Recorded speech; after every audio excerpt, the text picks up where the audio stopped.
나는 처음부터 태어났을 때 부자였나요? 절대 안 그러잖아요.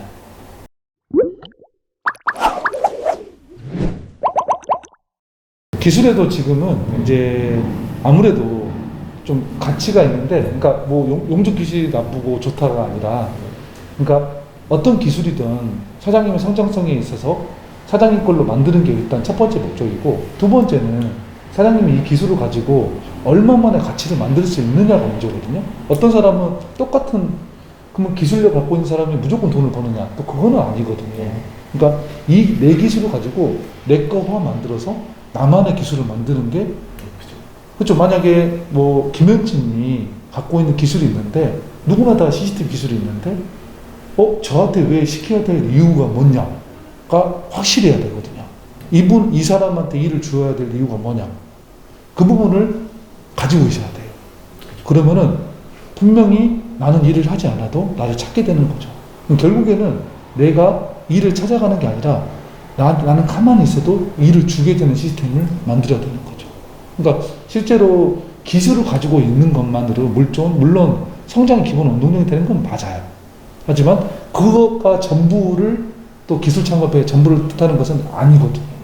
그러니까 대부분 다 그런 생각에서 기술만 배우면 될 거라고 생각하는데 절대 아니거든요. 기술 플러스 나만의 가치를 가지고 극대화시키는 방법을 꼭 알고 계셔야 됩니다. 네, 실제로 여기 교육하셨던 분들도 대부분 다 지금 우리 사장님처럼 이런 처음에 생각이 계셨는데 결국에는 이제 이런 것을 머리가 이제 확장이 된 거죠. 아, 이게 정말로 기술 창업이구나. 그냥 일반인 기술은 어떻게 되냐면요. 그냥 따라다니면서 그냥 배우고 예전엔 그랬잖아요. 뭐 한 3년 같이 다니면은 보고 배운 거 있으니까 그런 것들은 조금 미래가 불투명한 기술인 것 같다. 그냥 먹고 사는 지장 없어 보이나 좀 미래가 좀 성장이 좀 안 되는 그런 기술이 있고 또 성장이 되는 기술들이 있거든요. 저는 이제 이렇게 생각하거든요. 제 자녀들한테도 지금도 저는 이렇게 하거든요. 무조건 사업해라. 물론 직장은 좋다. 사업을 하기 위해서 직장을 다녀서 거기서 한 2년 정도, 3년 정도 해서 나와서 그런 직장의 어떤 과도 기간 안에 직장 생활은 너무 괜찮다. 하지만 이 직장 생활을 그냥 원래 이런 것처럼 그냥 받아들이고 기술쭉 하는 건 절대 아니다. 분명 목표가 있어야 되고 이걸 하기 위해서 직장 생활 하는 것은 왜냐하면 처음부터 리스크가 있으니 그거를 좀 줄일 수 있는 것은 괜찮다고 생각하고 저는 그렇게 얘기를 하거든요. 근데 물론 사업이란 게 겁이 나죠. 내가 어떻게 사업을 해야 되지? 하지만 저는 이렇게 생각하거든요. 모든 사람들이 성공한 사람들 있잖아요. 다 보면은 이 사람들이 다 답을 알려주고 있어요. 어떻게 하라고 알려주고 있고 하지만 모든 분들이 직장 생활하는 분들이 다 이렇게 생각하죠. 야, 해서 되겠어 그거? 나 저 사람이니까 됐지. 우리 같은 이렇게 대부분 이러잖아. 그럼 그분들도 이렇게 얘기하죠. 나는 처음부터 태어났을 때 부자였나요? 절대 안 그러잖아요. 네, 그런 걸 또 들으면 다 알려주시는 거죠. 그럼 저는 이런 거죠. 그러면은 돈도 적게 들이고 내 고생도 덜 하고 돈을 많이 벌고 싶고 효용 이만큼 하고 싶고 그게 어떻게 되겠느냐. 하지만 내가 실패했을 때 가정만 생각해 보자. 그러면은 리스크만. 지금 사장님이 그런 생각을 지금 당장 한 게 아니라 그래도 또 어느 정도 고민도 계속 몇 년 동안 했을 거 아닙니까? 이런 마음도 계속 있었으니까. 근데 지금은 딱 박차고 나온 거고 제가 봤을 때 사장님도 지금 당장 갑자기 생각해서 나온 게 아니라 그 몇 년 동안 계속 고민하고 또 이런 마음 들고 뭔가 이런 게 있으셨을 거 아니에요. 네, 어느 시점부터 딱 지금 갑자기 뭐 해야지 하고 나오시는 분들은 거의 안 계시거든요. 오래전부터 이런 게 좀 싫고 지금 같은 그런 앞으로 10년, 20년 뒤에 또 내가 이렇게 하고 있을 것 같고 또 거기서 또 그때는 이제 나이가 더 먹게 되는 거고 그럴 때는 이제 이러지도 못하고 완전히 저러지도 못하는 그런 어이없는 상황들이 벌어지는 거거든요. 네, 근데 저는 이런 거를 저만 아는 게 아니라 아마 우리 사장님도 다 알고 있을 거라 생각이 들어요. 아마 모든 사장님들이 다. 그러면 이거를 바꾸려면 어떻게 되냐?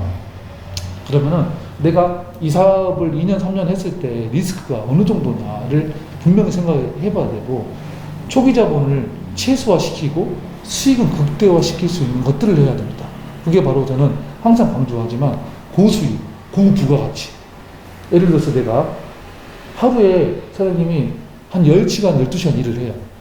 한 20만 원 벌어요. 괜찮은가요? 시간 대비하면은 괜찮은 것 같아요. 근데 지금의 사장님의 수익보다는 훨씬, 만약에 20만 원, 20일 일하면 400이잖아요. 그러면은 25일 일하면 600만 원. 그러면은 그렇게만 따져봤을 때도 좋은 사업이잖아요. 한 5일 정도 쉬고, 아니면은 뭐 한 7, 8일 쉬고, 한 달에 한 4, 500만 원 가져간다.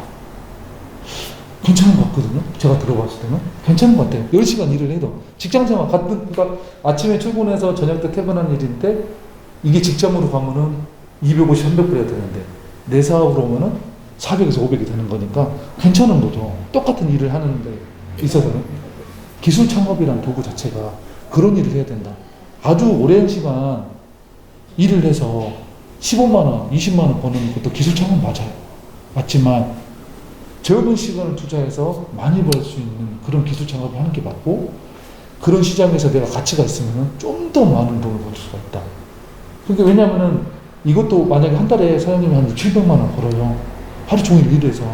물론 가족을 위해서는 하는 게 맞죠. 하지만 내 자신을 위해서는 추후에는 못합니다. 오랫동안 할 수가 없어요. 내 몸이 망가지기 때문에. 그럼 결국에는 내 가치를 극대화시켜야 돼요. 짧은 시간 이용해서 돈을 많이 받는 거. 그런 걸 하셔야 되는 거죠. 내가 딱 움직이면은 이 사람들은 못하는데 나는 할 수 있어. 그러면은 다른 사람들 10만 원 받는데 나는 30을 받을 수 있어. 그렇게 되면은 나를 찾게 돼 있는 거고, 그러면은 원래는 10만 원씩 하루 종일 일해야 되는데 30을 받으려면은 나는 한 3시간 가서 30을 받고 오는 거죠. 그러면은 하루에 일당을 다 한 거잖아요. 그러면 오후에는 다른 시간을 보낼 수 있고 가족하고 보낼 수 있다는 거죠. 근데 그렇게 저는 생각합니다. 근데 그렇게 하기가 쉽진 않죠.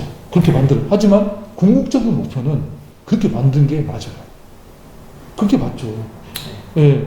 우리가 그런 목표를 두고 일을 하는 것과, 아니, 엘리베이터 사람 탔어요. 그러면은 엘리베이터 타셨어요? 사장님 층수 안 눌러보세요. 어떻게 될까요? 층을 누르지 않고 가만히 있는 거예요. 그러면 다른 사람 타시겠죠. 또 그분이 15층을 눌렀어요. 그럼 나는 어쩌죠? 15층을 가죠. 또 다른 분이 타셨어요. 3층을 누르고 다시 내려간다. 그렇게 아니죠. 나는 명확하게 엘리베이터 타서 20층 갈 거야. 눌러놓고 20층 가야 되는 거죠. 그리고 설사 중간에 10층에서 내렸어요. 그럼 나는 원래 몇 층에 있었죠? 1층에 있었잖아요. 내가 10층에 올랐다고 하더라도, 내렸다 하더라도 나는 성장이 된 거죠. 근데 사장님들이 그 10층을 내렸다고 해서 실패한 거라고 생각을 해요. 절대 기술 창업은 실패한 게 아닙니다. 분명히 나는 1층에 시작을 했고, 지금 이 현재 상황 10층이 됐어도 분명히 성공한 거고요. 그 10층까지 오는 시간이 오래 걸린 것 뿐이지, 나머지 10층 가는 데는 정말 빠른 템포로 올라가게 되어 있습니다. 구독, 좋아요 많이 부탁합니다. 바이바이.